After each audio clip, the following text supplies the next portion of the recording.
Welcome back to Coffee Unlimited with J and D. I'm here with my good friend and co-host Janelle Ocker. I'm so excited to see you, Janelle, after not seeing you for a couple of weeks. And we're here to talk about no being a complete sentence. I was so inspired by Janelle's newsletter. She sends out a newsletter twice a month. It's called Monday Mindset. And the last one was about no and boundaries. And I thought we could unpack this newsletter and have a great conversation around all the ways in which we might be saying yes. So, Janelle, thank you for inspiring me and so many others who read your newsletter to think about our no. And I wanted to ask you, what inspired you at this moment in time to write that newsletter? Thanks, Danielle. You may know this about me already, but when I am thinking about a newsletter, it's really based on what's happening in my life at that time. I don't know how you get inspired to write your newsletter, but typically I'm writing the newsletter 2 to 3 days before it's launching. And the reason I wanted to talk about this topic of no being a complete sentence was because it was coming up in my life quite frequently. And where I saw it was with my own kids. And and when I saw this behavior where they wanted to say no to someone and they were racking their brain trying to come up with a palatable excuse for their no. So whether it was, they were invited to someone's house and they didn't feel like going to the person's house, or whether someone wanted to study with them and they didn't have time for that. There was a variety of things coming up where my kids were being asked something of them and they wanted to say no, and they were coming to me for help in how to say no. And when I saw this behavior, I really empathized because I saw myself in them. I used to do the same thing. When I was a child, I was so worried of letting my friends down or thinking that I didn't want them to think I didn't like them, or I didn't want to upset them so that maybe they wouldn't like me. And so anytime I didn't want to do something, I remember thinking through, what am I going to tell them? What is going to be a good excuse for this? As opposed to Mhm. just saying, no, thank you, or no, I can't. I can't go to your house. And just stopping there, it would be, no, I can't go to my house because my brother has practice, and then I need to help my mom with this and this and this. And Right. sometimes that was true, actually. Sometimes the elaborate response was accurate and true. And sometimes I embellished because I wanted to make it really believable, and not even believable, but palatable, like acceptable, an acceptable reason not to do whatever was being asked of me. And over time, I saw myself doing that in the workplace as well. I remember vividly, I was sitting at my computer one day. I think this was when I was at Lululemon with you, Danielle, and I was responding to an email. And it just hit me in a moment where I realized I was taking a really long time on this email. And as I was sitting there staring at my computer, wordsmithing a response, I realized in that moment that I was over explaining. And when I reread the email, I thought, this is way too long. First of all, senior leaders don't like to read long emails. And and this makes me sound really weak, the way I was apologizing and over explaining why I couldn't, you know, support on a specific project. Mhm. When I didn't need to over explain. All I needed to tell them was I didn't have the bandwidth to help on that project. It was as simple as that. But it was really hard for me to just say it that clearly and succinctly. And in that moment, I told myself, I'm not going to behave that way anymore. I'm not going to look small and weak and give my power away when I can just say no. I can just say I can't do that. And so I had a turning point myself. This was probably in my late 30s. And I've really been embracing no as a complete sentence for a while. And so recently, as when my kids started showing this behavior and I recognized it immediately, I Mm-hmm. thought, I need to have a conversation with them and hopefully help them realize that they don't have to justify their no and they don't have to over explain their no, any more than a simple no or no thank you or no not today.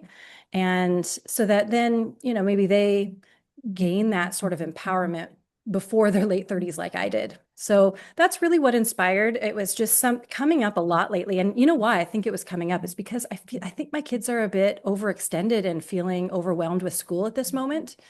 It's been back to school for a couple months now, and I know that homework is starting to pile on. They're all in sports, and they're feeling stressed and overextended. And I think that when we start to feel that way as humans, we are also just maybe a bit more sensitive and not wanting to um, rock the boat or not wanting to upset anyone or not wanting to let someone down. And so we just start behaving a little bit differently. So I think there was a lot going on for them. And I pulled at least a couple of my kids aside just to talk about, ask them why do they feel like they need to have an elaborate reason for their no or an elaborate excuse, in my opinion. A lot of times it's an excuse. I asked them why, and we had a really good conversation because really at the heart of it is a fear of letting people down, a fear of not being liked, that kind of thing. So it's something we're working on in our family right now. So that's what inspired me to write about it in the newsletter in case, someone else is recognizing that behavior in themselves or in their family. Yeah. I love that you're able to talk to your kids in this deep emotional way. Like oftentimes when my kids were young, actually even now, if I want to get into a deeper conversation with them, they're like, "Oh no, no." They like know immediately where I'm going. And they'll be like, Yeah. "No, stop it. Stop it." Not today, mom. Yes. Yeah. Not today, not tomorrow, The not eye ever. rolling. Exactly. Yeah. But I love that they are so open to being in that conversation. I mean, nobody talked to me about no being a complete sentence or having Yeah. boundaries. I don't Yeah. think ever. I think I had to discover that, through my own retreats and being with coaches. And so that was way later, in Yeah. my Later in in my life. early For me, 30s. yeah, for me too. And I I think probably a lot of parents aren't sure if going deep on some of these emotional topics or stirring some of these emotions up with their kids is the right thing to do. And it's uncomfortable territory to navigate, and I feel really lucky that through work and through like actual work at Lululemon and all the development that they had, but then also my own self-development, I've gotten more comfortable myself talking about emotions, which Mhm. then allows me to bring up these topics with the kids. And we do go deep. When I ask my son, for instance, why are you afraid to say no to someone when they ask you to come over to their house? And he hesitates for a bit because it's hard for him to talk about it, but he'll say, I just don't want to hurt their feelings. I don't want them to think I don't like them. I don't want them to not like me, that kind of stuff. And then so then I asked them, I said, well, are you, if you think about the rest of the day, think about a school day, the rest of the time, is there any reason for your friend to believe that you don't like them? And he says, no, no, we're good. We're playing all the time. And I said, so why do you feel like if you say no to going to his house, that he's going to think you don't like him? And a lot of times, Bo doesn't know. And maybe it's because he puts himself in his friend's shoes actually and thinks, well, if I invited someone to my house and they said no, I would think that they don't like me. And so and that's come up before because we have invited someone and they've had a reason why they couldn't come over and it hurt my son's feelings. And so that's probably what he's drawing upon is his own lived experience with it. And and in that case, then it's I think it's good to talk about that previous experience. Mhm. Okay, well, how did it feel for you? Do you think it was true that your friend doesn't like you? What did the next day look like? Oh yeah, the next day we played basketball at recess and everything was fine. I said, yeah. So, your friend not coming over to our house surely didn't mean that he doesn't like you because the next day it was business as usual, right? You were in class together, joking, laughing, playing basketball at recess. And I said, that people have their reasons. And even if, and I did say this to him, I said, even if he just didn't want to come over and that was it, that's okay too, because you know what that feels like. You know how sometimes you're just feeling drained, you're not feeling up for playing or um, you know, being quote unquote on. Sometimes you just don't feel like it. I certainly have those days. And I do often bring it back to me as much as I can and say, I have those days where I'm not up for it. I'm not up for meeting a friend for coffee, or I'm not up for going for a run. And that's okay because every day we feel differently. And maybe the next day we will be up for it. So we need to give ourselves a little bit of grace. We also need to give our friends some grace and not make assumptions or not make stories in our head about what's going on in that situation.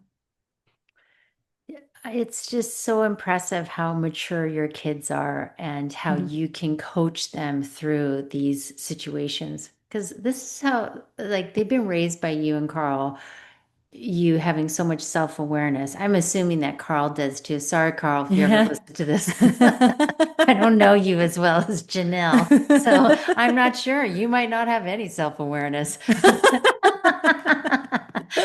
But I doubt that. But the fact that you have all the self-awareness that you share with your kids and for them to be coached by their mom in this Mm. way, I mean, imagine what they're going to be like in a relationship. Like, I Mm. mean, imagine Bo being in a relationship. I think whoever he's with is going to be blown away with how mature he is.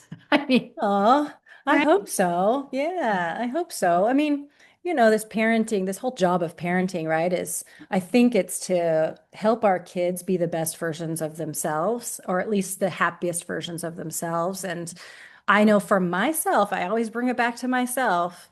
I am definitely my best version and happiest when I'm authentic and true to my values and honest and carefree, Mhm. carefree and when we take it back to this topic of no, and really it's about kind of about setting boundaries, right? When we say no to something, we're protecting whatever it is that we want to do or protecting our peace, and we're setting a boundary. And I think when we honor our boundaries in a confident way, in an unapologetic way, then we can live really carefree in that sense. We don't feel guilty about Yeah. boundaries. Yeah. Well, I appreciated what you shared in your newsletter about saying no to someone or something is a yes to you and Mm-hmm. your priorities. So I really Yeah. appreciated that reframe. It also Mm-hmm. makes me think about when you brought in how Bo invited a friend over and they said no. And so it's respecting and not taking things personally. Like I remember Scott would always just say that, like, oh, just try not to take anything personally. Mm. And so often, I think in the workplace, you receive an email, and for some reason, and maybe this is the amygdala or that part of our brain that is detecting fear and danger, that tends to read emails in a way that's like, okay, alert, alert, right? Instead of like, hi, Janelle, I'm not going to be able to be Yeah. in that meeting with you this afternoon.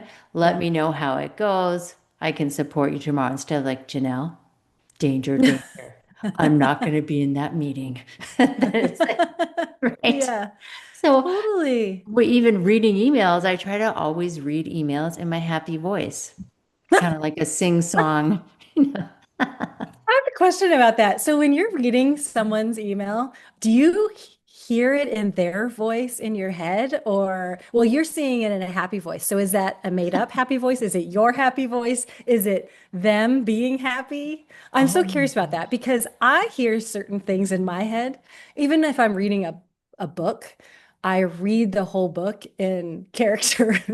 Like I hear it in my head in these fake voices that I've made up in my head. And I'm really curious if other people do the same thing or if that's just a me thing. Oh my gosh. I don't know. I haven't ever been asked that question. I haven't ever reflected on that. Like, whose voice is in my head when I'm reading someone else's words? But Yeah. I feel like, I mean, I've gotten emails from you, and I feel like because of our closeness, I Yeah. can hear your voice.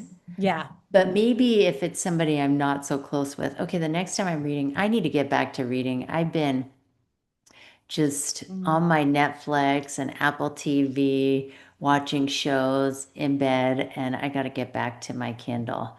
And I'll Yeah. let you know whose voice. Yes. Tell me what if it's silent reading, truly silent, or if you're hearing things too. Because this is the thing. I saw Adam Grant. I know we're so off topic right now, but this is That's what we do. okay. Yeah. Adam Grant had posted on LinkedIn about how he found out, he did not know this. I didn't either. So when he's reading something, he's reading it in his head with a voice. He's hearing things. Mm-hmm. And that's me too. And then he found out from someone who was saying that reading is silent for them and that when they read, it's purely silent. There's nothing being said in their head and it is silent reading.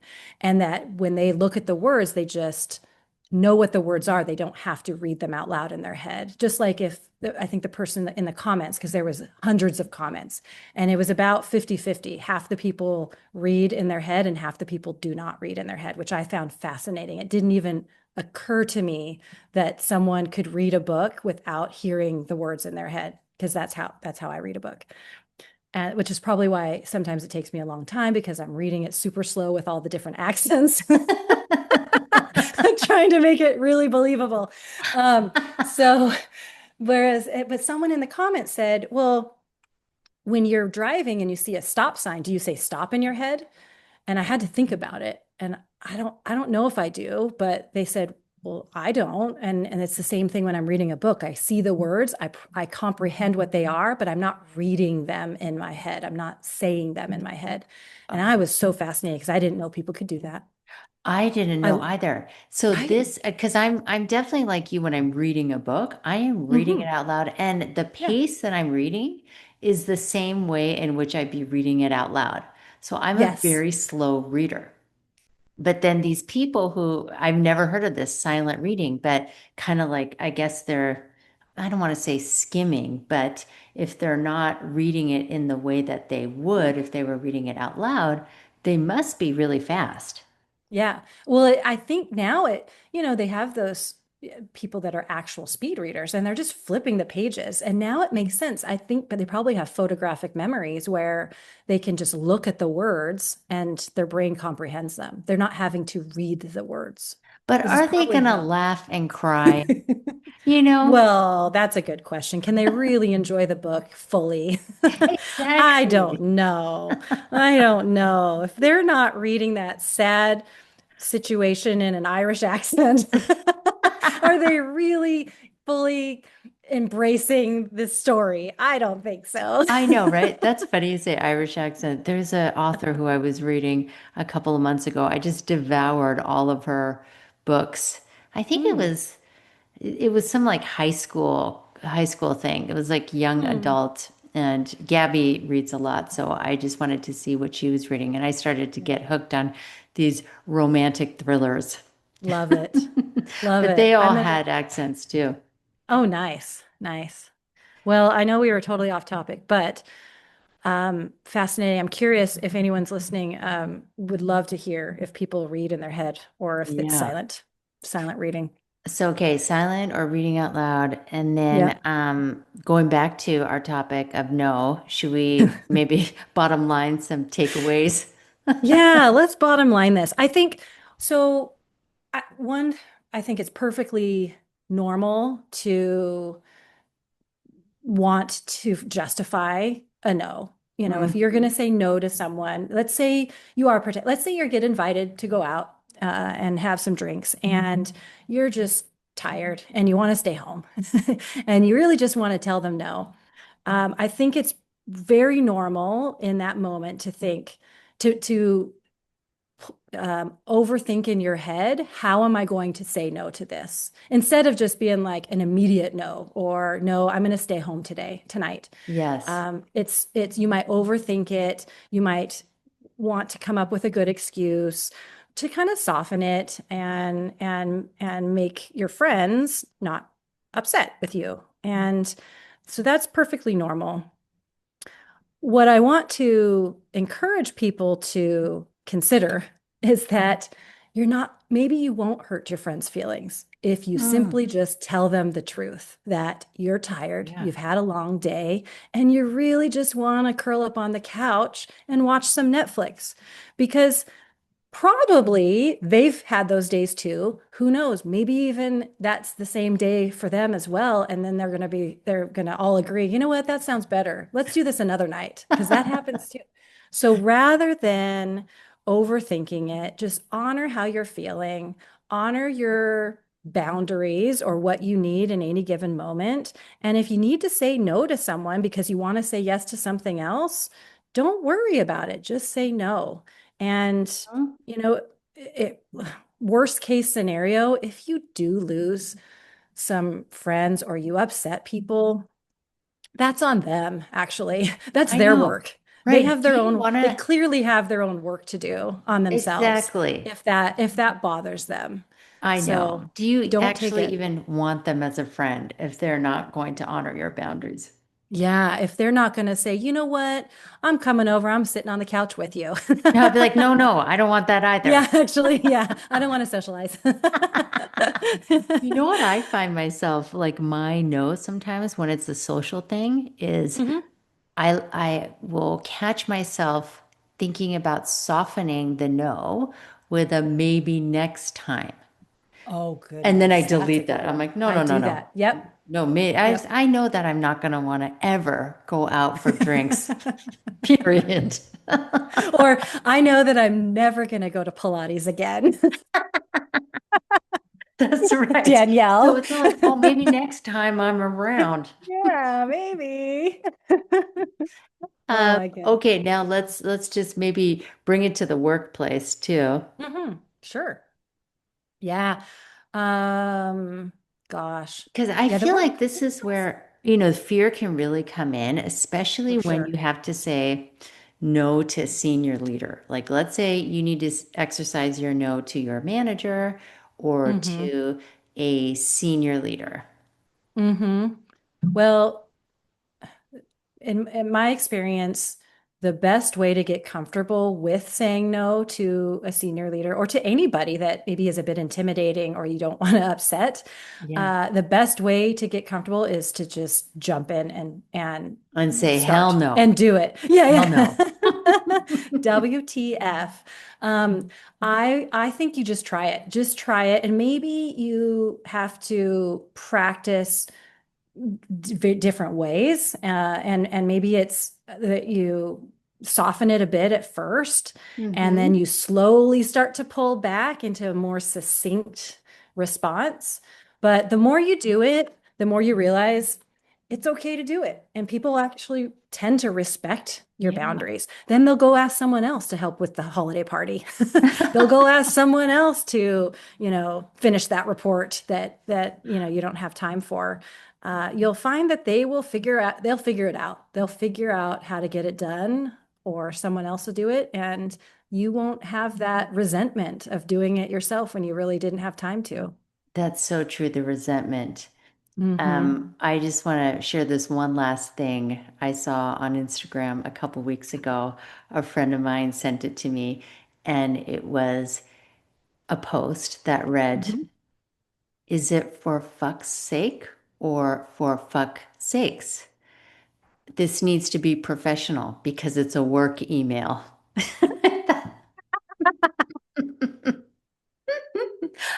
I should think about it I too. Which love one it. is it? Yeah. So I think maybe it's it's for that fucks, right? Is it? I fuck's think it's the sake. first one. Yeah, I think so. Oh, for fuck's sake. I think that's it. For fuck's sake, hell no. I'm not Hell helping you out on your no. holiday party. God damn it. Yeah. Bye. Bye. Oh my gosh. Yes, that's so funny. It has to sound professional. This is for a work email. That's hilarious. More power to people that just own their time and communicate with confidence. Exactly. I love it. Uh, well, this was fun, Danielle. Thanks for suggesting the topic. I hope, whoever's listening, I hope that you found some useful guidance. Maybe you want to try saying no a little bit more often, but also maybe more confidently. And all you got to do is just give it a shot and see what happens. I think it's going to be okay. So if you want to keep track of our podcast, go ahead and subscribe. And we are launching new episodes every Wednesday. We'll talk to you soon. Bye. Bye.